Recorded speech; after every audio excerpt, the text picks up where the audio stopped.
If I ever see a 200-ton blue whale eat its body weight in concentrated laxatives, I don't think even then I'd see as much shit as I've just sat through right now.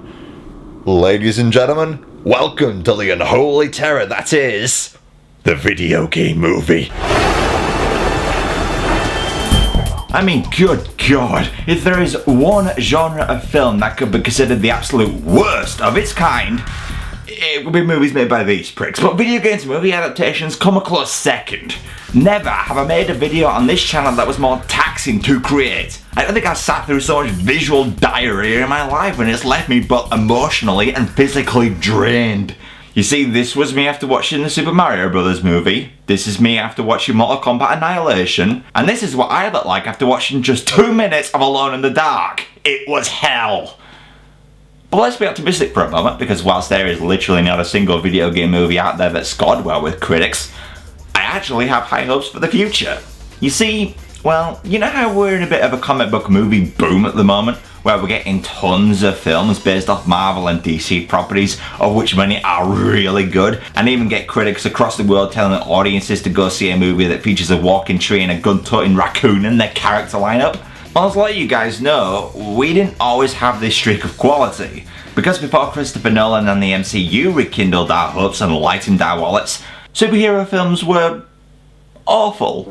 For every Superman the movie, we got a dozen steals. For every Spider-Man, we got several more Catwomans. And for every Batman, we got, oh sweet Jesus, nice ass, baby.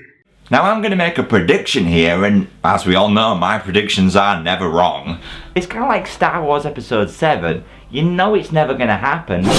And I predict that in about 5 years, video game movies are going to pick up and suddenly be awesome.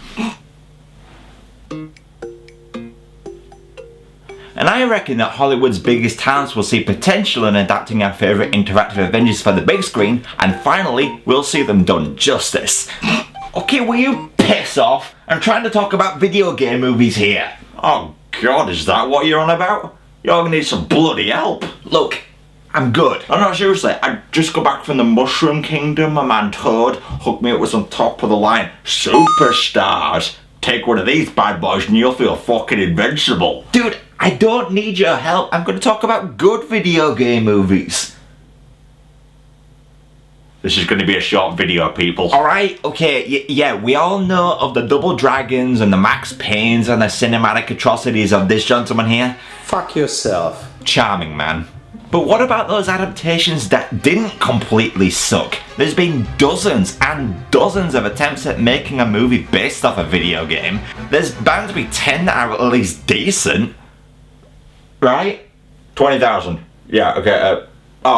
Yeah, I'll go look with that. Miss said, no, it's hooking me up with them 28 red candy, so I'm off. Smell you later. What do you mean about I touch small get with a weedle? Tosser. Okay, so believe it or not, I'm gonna count down 10 good video game movies. I'm gonna count down 10 video game movies where you'll be least likely to commit self-harm when viewing. But first, some ground rules. 1. The film has to be based off a pre-existing video game, so no Tron because the video game was based off the movie. 2. It can't be a TV show or mini-series, so no Sonic SAT-AM or Mortal Kombat Legacy or anything like that. This list is strictly for films. 3. The video game the movie is based off has to be originally a video game, so no Batman Assault on Arkham because Batman is first and foremost a comic book character, not a video game one.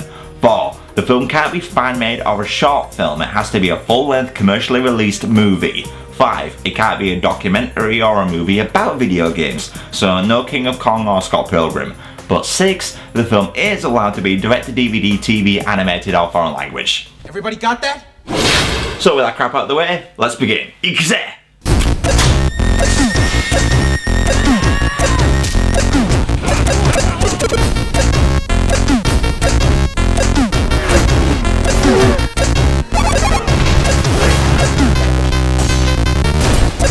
Number 10. Okay, so for those of you who are tired with Hollywood adapting your favourite interactive adventures for the big screen and the end result looking nothing like the original game, do like Gandalf says and look to the east.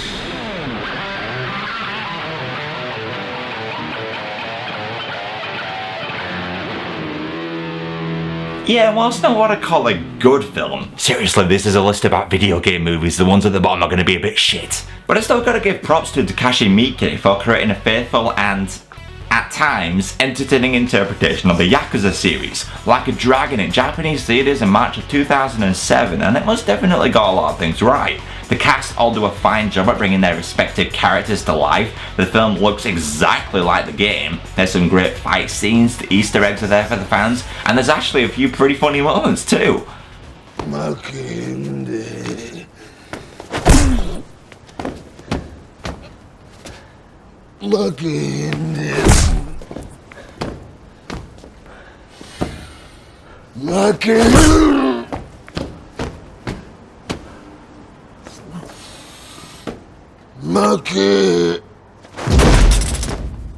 So why is this only at number 10? One word. Tone. You see, a film's tone is a lot like a man's, nether regions. If it goes up and down too much, you end up with a right bloody mess. Oh, that's nasty. Here's the problem. Many scenes in Like a Dragon are played for goofy laughs, which is actually when this film excels. But other parts of the film are meant to be taken stone cold seriously, and these scenes just eat up so much screen time with no sign of the goofy nature other moments in Like a Dragon have. The mash is bizarre, and in the end it ends up really not working because of it. Though this mash in tone, well, that is Takashi Miike for you, so if you're a fan of the guy then you might not mind this. Though the ending he undeniably fucked up, as it makes zero sense, and that's not to mention that many characters here really should have had their whole stories cut. There's this Korean assassin in the movie who gets so much screen time and he contributes nothing to the movie. Now, had this film played to its strengths and added more jokes more consistently, I think whilst that may have gone against the game's style, it could have made Like a Dragon into a really good goofball comedy.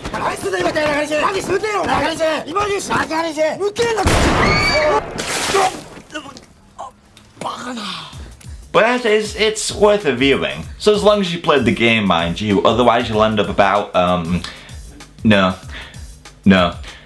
Okay, about this confused. But if you have played the game, you'll be about this confused. Which isn't confused at all, that's just how this gentleman normally looks. So yeah, not a good movie, but a decent and faithful one, and that quality combined with the film's occasional glimpses of greatness is enough to make it to the number 10 spot.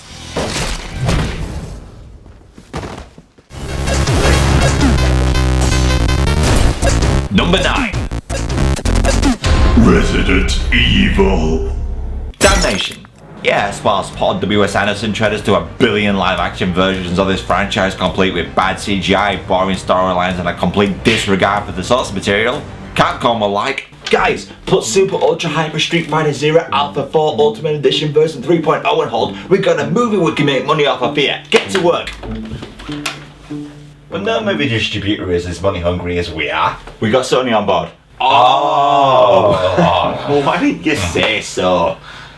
Now, Damnation is actually the second of 2 CG animated Resident Evil films, the first being Resident Evil Degeneration, which was okay, but in the long run pretty boring with terrible pacing and a completely stoic and emotionless Leon. Yep. Thankfully though, they fixed that for the sequel as Leon was back to his usual quip-spewing self. What are you? Is it common for people in America to be packing one of these while on vacation?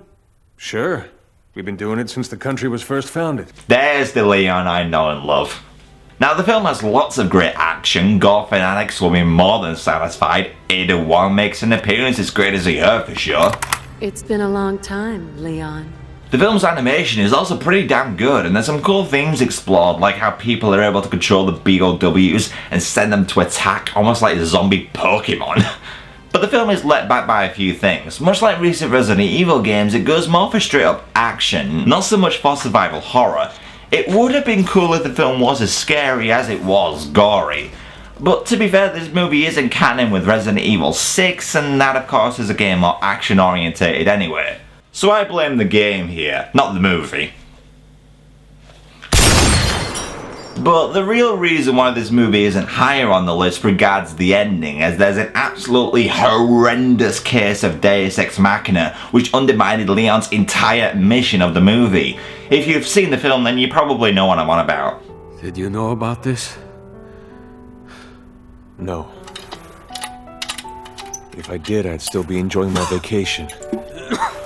That being said, this is easily the best Resident Evil movie yet, and whilst it's nothing groundbreaking, it stays true to the source material and has some real kick-ass scenes. But much like the Yakuza movie, be sure you're versed in the world of the games before checking it out.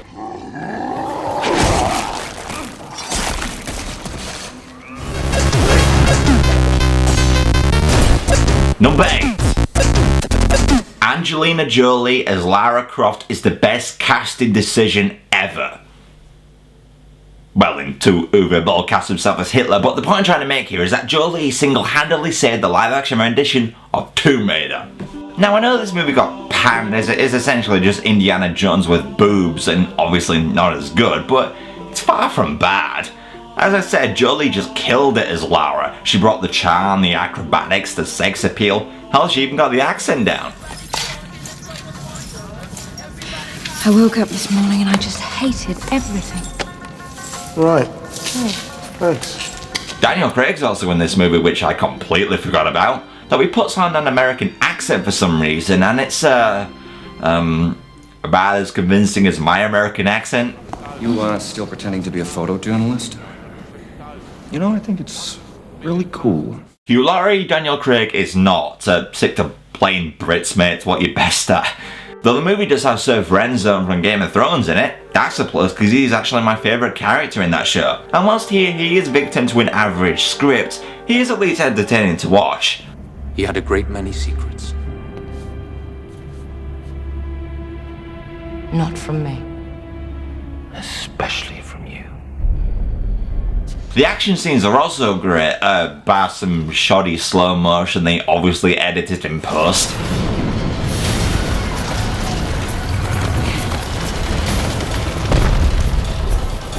Guys, if you want something in your movie done in slow motion, shoot it in slow motion. Otherwise, it looks and sounds like ass. But the set pieces are quite memorable, with a fantastic sequence where Lara hangs from the ceiling in the Croft mansion while simultaneously taking out bad guys.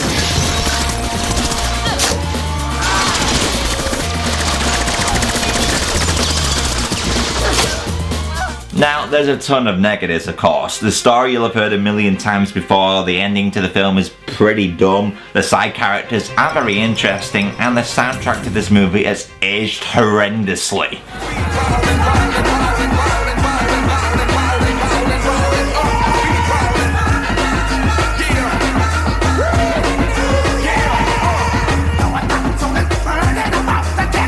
Thankfully, there's another movie on this list with a far better soundtrack. But seriously, if you catch Tomb Raider on TV or Netflix or something, switch your brain off for an hour and a half and give it a watch. It's a fun, dumb time. Just ignore the sequel. It's, a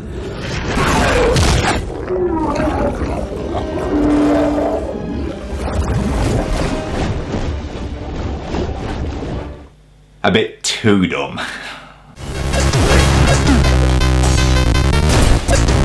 Number 7. You know the state of video game movies is bad when the 7th best one ever made is a Pokemon movie. Now, I know a lot of you are probably thinking that the Pokemon movies shouldn't really be called video game adaptations as they're actually based on the anime. But the anime in turn is based on the game, so I say it counts. Also, if I didn't include this movie on this list, then this movie probably would have made the list. You're welcome. Also, I'm not talking about the first movie. That's a film where a whole bunch of Pokemon cry buckets of tears to bring someone back to life.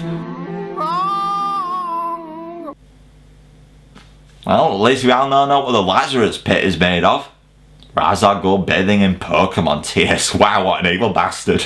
Now, I'm instead going to talk about a vastly superior film in the franchise, that being the third one, Pokemon 3, The Spell of the Unknown. Now, I haven't watched every Pokemon movie. Seriously, there's about as many Pokemon movies as there are Bond films, and those movies have a 36-year head start. But regardless of how many they churn out, Pokemon 3 remains my favourite for a few reasons. Unlike many other Pokemon flicks, characters other than Ash Ash actually get to do something and contribute to the plot. Ash's own mom gets thrown in the mix, which makes the story more personal for our hero, which makes the movie more engaging. The animation is surprisingly good for something Pokemon related. Entei makes an interesting antagonist, and need I mention Team Rocket, who, whilst have no reason to be in the movie, at least has some really funny lines to contribute. Are they Pokemon? They kinda look like alphabet soup without the soup.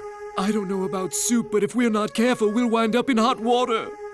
If we're quiet, we can sneak by them. Come on. I haven't seen this many strange letters since the last time I placed a personal ad. Also, the film has a cute little short to open with, which is good for those who love all things kawaii. But even if you've outgrown Pokemon like I have, you can at least harbour some dark thoughts whilst watching.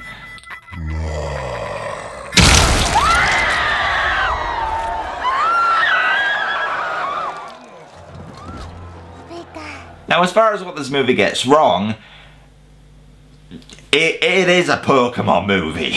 It is mired by sappy dialogue, preachy morals, bad jokes, and characters that have next to no personality. That couldn't be. But this film is considered by many to be the best Pokemon movie. And to be the best of however many the fuck there are is really saying something. If you're a Pokemon fan, you owe it to yourself to see this. And as long as you ignore the childish dialogue, overuse of fourth wall jokes, and Pikachu so obviously copping a feel here, Nice. and you'll have a good time.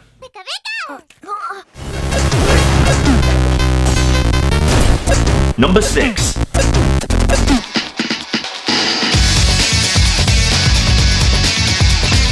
Okay, so there has actually been 3 attempts at making a Tekken movie. The anime, I'll never give it up! Not to anyone! was shit. The CG animation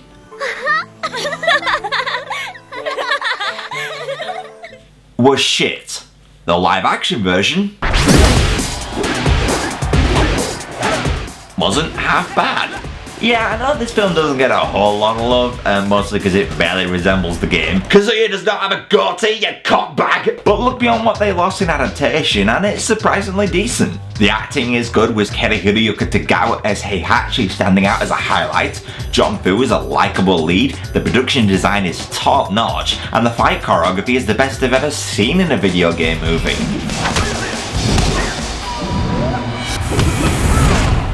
My only complaint with the fight scenes is the overuse of shaky cam, which I've no idea why they incorporated, as the actors here are real martial artists, so they know how to fight.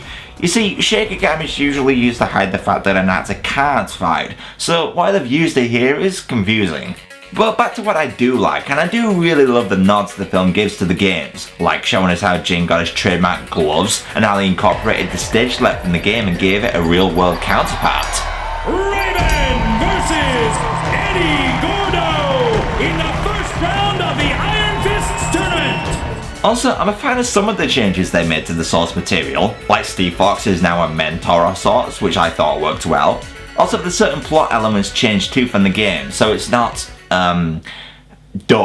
Like Jun Kazama, for example, because in all but 3 Tekken games, she's, Ollie. She dead! Yeah, exactly, but in the movie, her death is handled differently, because, you know, it'd be a bit dumb if an ancient Egyptian ogre showed up out of nowhere to decapitate her. Now, the movie is far from perfect. The plot is pretty generic, it plays itself way too seriously at times, there's another use of obvious stock footage, some of the characters they really didn't get right at all, and then there's this recurring theme of Jin getting flashbacks of his mother, which gets old so fast. But if you look at this as a fun B-movie type film, there's a lot of enjoyment to be had. And it definitely outclasses 90% of other fighting game adaptations. If you're hankering for some of your favourite Tekken characters beating the shit out of each other, play the games. But this movie is a pretty solid second option.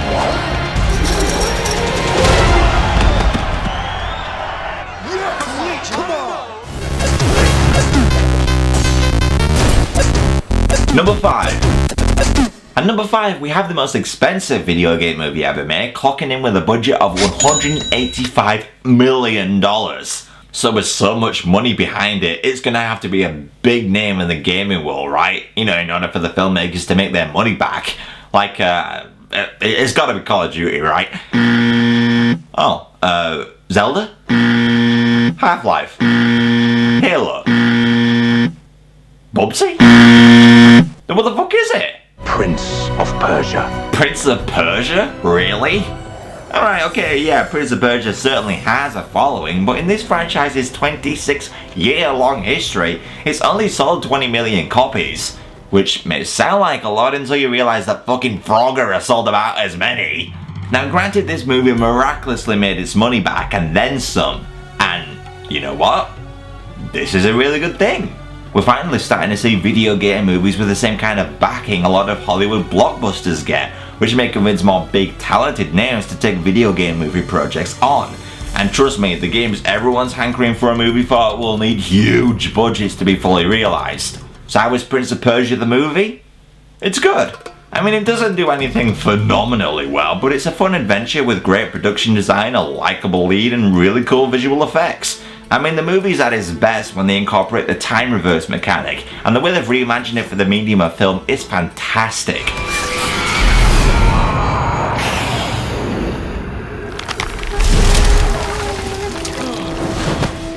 Now, I know a lot of people didn't like Jake Gyllenhaal as the Prince of Persia, because, you know, he's about as Persian as a Persian.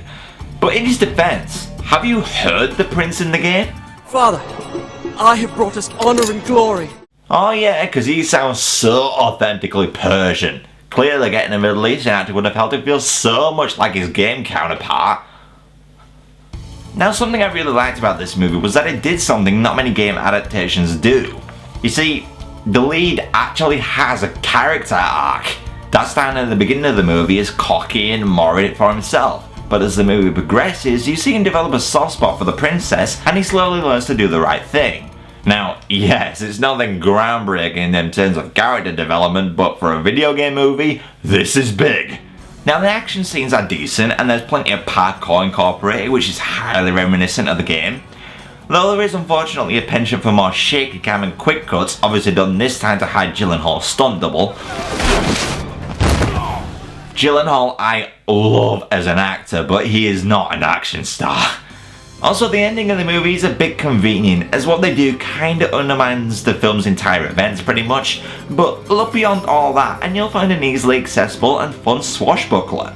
I wouldn't go out of my way to see this, but if you see it on TV or Netflix or something, give it a watch and I reckon you'll have a good time.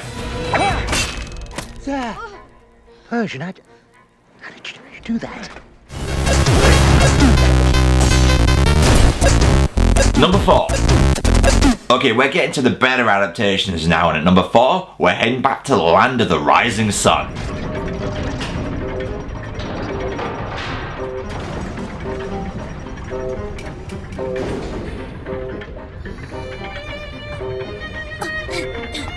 Now, I have a confession to make. Before I started making this video, I didn't even know that was a Professor Layton movie, and I really wish I'd known sooner because this movie is pretty good. It stays truthful to the source material, the story is somewhat intriguing, and they even incorporated the puzzles from the game into the movie. Puzzle number 001. Look around you, ladies and gentlemen. Look for the oldest thing you can see and gather by it. Sounds simple. The voice acting is also superb, though I would advise watching the English dub actually, as whilst the English voice actress for Luke is able to hide the fact that she is in fact a woman. I've got it, Professor! I am certain of it! The Japanese voice actress? Not so much.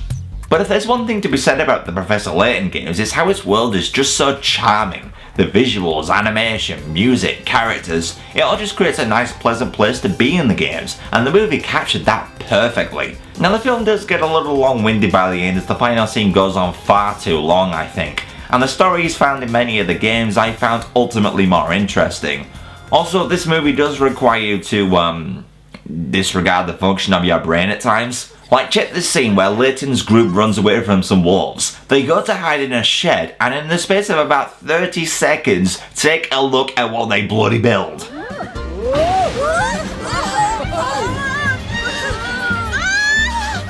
What the fuck? Okay, if you're gonna go with that approach, you could have at least opened the movie like this.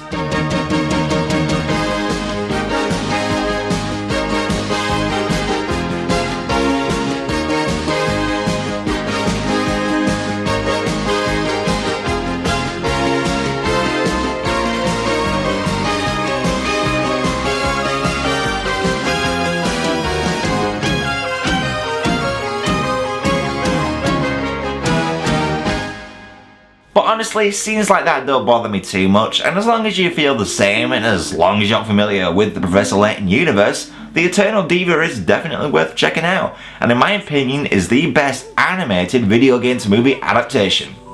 I'm the Professor's apprentice #1. That's quite the apprentice you have.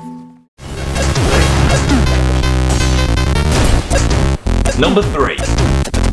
Now when I asked people about what they thought was the best video game movie ever made, this film always got a mention in our conversations. Let's dance. Oh, you fucking twat! Right in the fucking happy sack! Sorry. Yeah, 1995's Mortal Kombat is just stupid dumb fun, and it proves that Paul W.S. Anderson can make a good video game movie. What went wrong, man?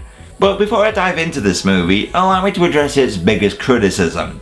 Why is it PG-13? You see, the games are known for their violence and gore, so a lot of people were upset over the exclusion and what gave the franchise its identity. But people, this was 1995. Video games back then was still mostly a kids thing, so naturally an R-rated Mortal Kombat would be box office suicide. 90% of the game's fans won't be able to see the damn movie and do nothing but alienate them. Exactly. So the film rightfully went for a more light-hearted approach, and it somehow worked. In fact, this film makes a lot of strange decisions that end up paying off. For example, they ripped off the plot of Enter the Dragon. One of you three will decide the outcome of the tournament. But it allowed the story to focus and not get bogged down so much with lots of characters. They cast a Frenchman as the God of Thunder. If you are raided, why did you let Chan die? Why didn't you protect him? Why didn't you? But he ended up stealing the show. They gave this movie a dance club soundtrack. Choose your destiny. And quite frankly, every club in the world needs it on their track list. Now, yeah, the film definitely has issues. For example, the effects are truly awful at times. I mean, Goro was a pretty impressive practical achievement, but the CGI is just... ugh. Not to mention the horrendous green screen. I mean, good God, my green screen effects are better than this, and I shoot mine scenes at a bloody garage. Also, the fight choreography, whilst okay, can get a little clunky. But in this movie's defense, it does at least keep the camera steady. I'd much rather watch average choreography with a steady camera than expert choreography with a shaky one. But I think what I love most about this movie was that the actors are well cast and all are just on their A game. Robin Shou is fantastic as Liu Kang, and it makes me sad this guy didn't get more notable work after Mortal Kombat. Also, Christopher Lambert as Raiden. I know I just said he was awesome, but I just love him in this role. In my opinion, he alone makes up for the film's flaws. The fate of billions will depend upon you. Sorry. Then there's, once again, my man Keri Hiroyuki Tagawa, who brings us another master performance, this time as Shang Tsung, who is just so damn entertaining to watch. Your brother's soul is mine. You will be next. Oh, and that's not to mention Lyndon Ashby, who I thought was perfectly cast as Johnny Cage. Fuck, I completely forgot about that guy. So yeah, if by some miracle you haven't seen this yet, and if you're hankering for something stupidly entertaining, definitely give Mortal Kombat a watch. Just stay far away from the sequel. Annihilation's cover warns you to destroy all expectations. Mother, you're alive. Too bad you will die. Heed that warning, people. Number 2. The following movie is a miracle. Its director and writer are actually a fan of the game, it's a Hollywood production that actually respects the source material, and it actually turned Andrea from The Walking Dead into a badass. I know. Ladies and gentlemen, Silent Hill. Now this movie was this close to hitting the top spot, and it's a film that I'd honestly recommend everyone see, whether you love this franchise or not.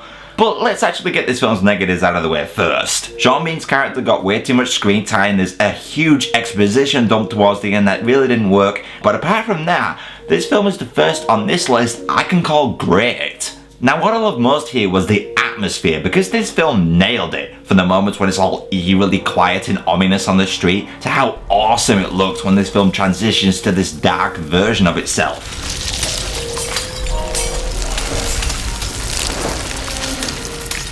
It really makes me want to see a Link to the Past movie where they could show something like this when Link enters the Dark World.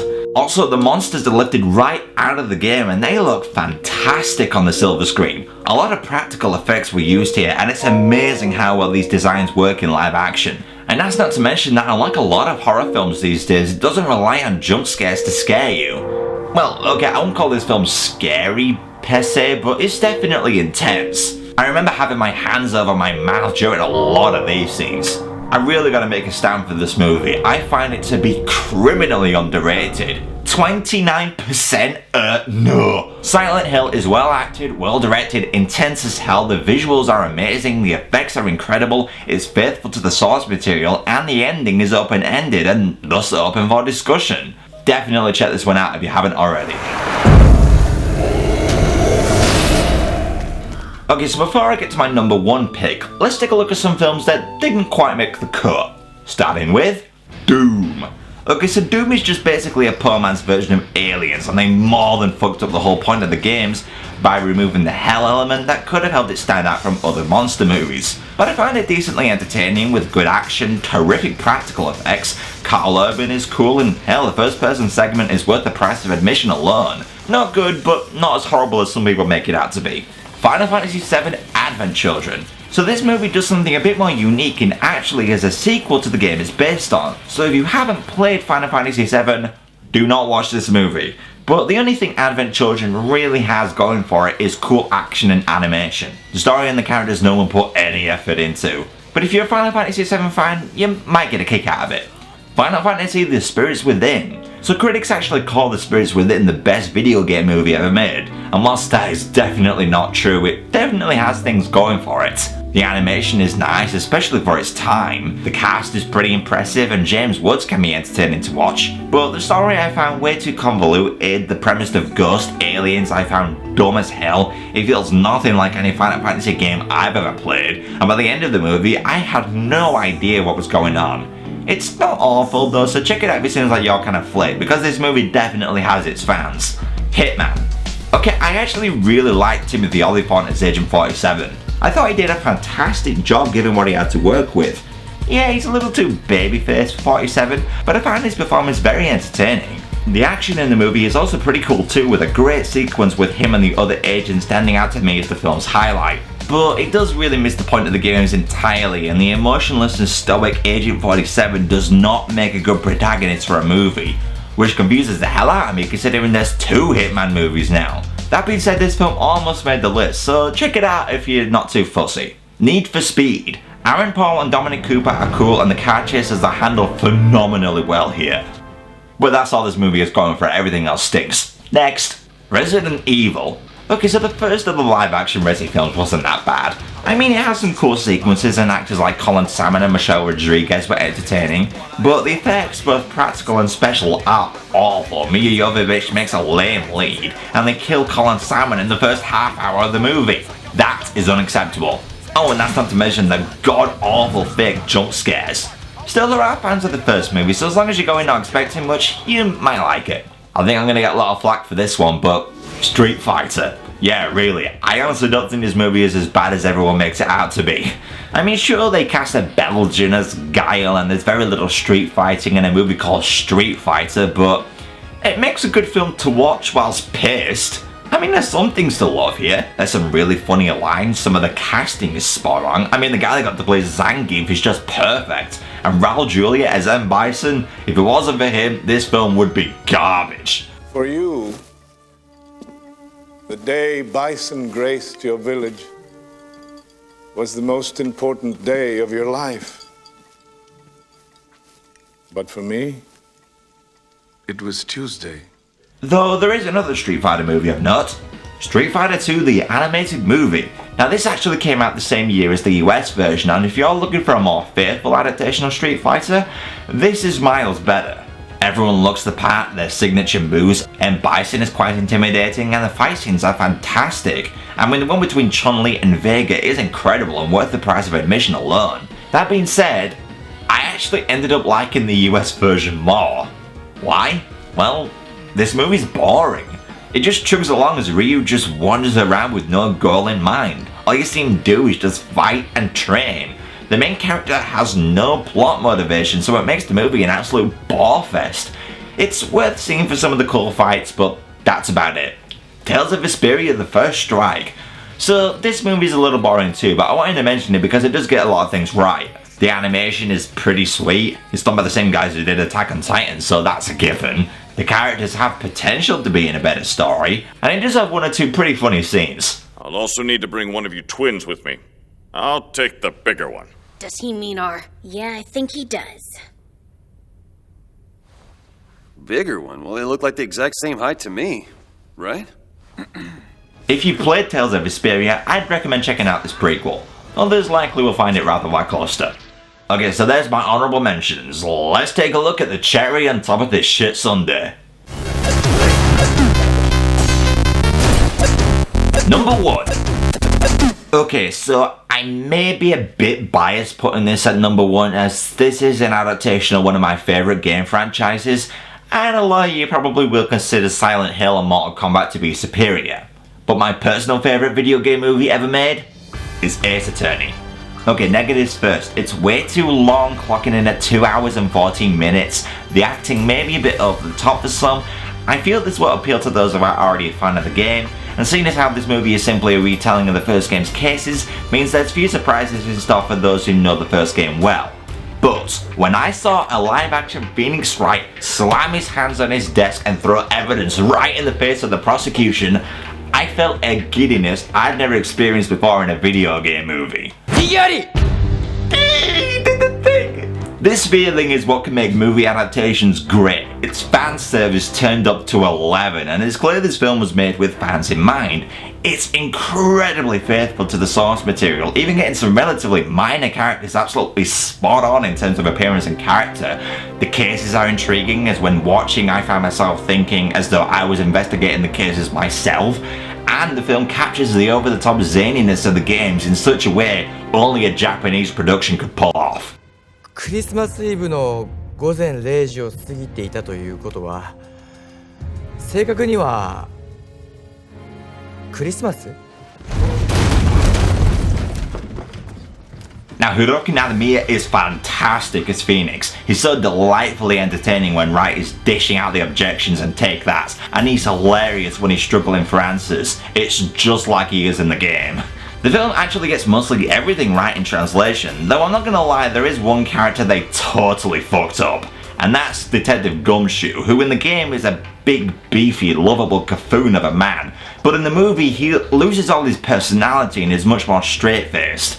But the film gets everyone else so damn right, I ended up really not minding. You know, much like the first film on this list, this film is directed by Takashi Miike, so if Uwe Boll is the dick stain of video game movie directors, then Miike is the shit, and I would absolutely love to see him do more game adaptations. For starters, I think this movie is ripe for a sequel. I am begging to see a live-action Franziska von Karma whip Phoenix into shape, or Prosecutor Godo just mocking him from across the court with a cup of joe in hand. It'd be amazing to see this in live action, though it actually might work better as a TV show, so who knows. Now, this movie definitely has an acquired taste. Some of you may watch it and end up thinking it's overlong and obnoxious. And it does just steal the plot from the first game pretty much, so the interesting cutscenes owe a lot to simply how good the game was, but I still love the effort and passion that went into translating Phoenix Wright to the big screen, and for me personally, this is the closest we've ever come to getting a truly amazing video game movie.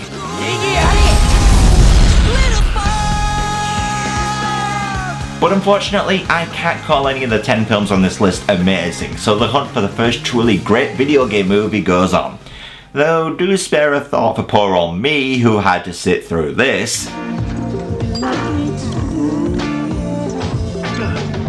And this. Earth is under attack, and it is glorious! And especially this. Give me the chicken. But there was an upside to watching shitty video game movie one after the other, because I found a fantastic drinking game to play. If you ever go on a video game movie watching binge, not recommended, but if you do, take a shot every time you see some naked broad in a shower.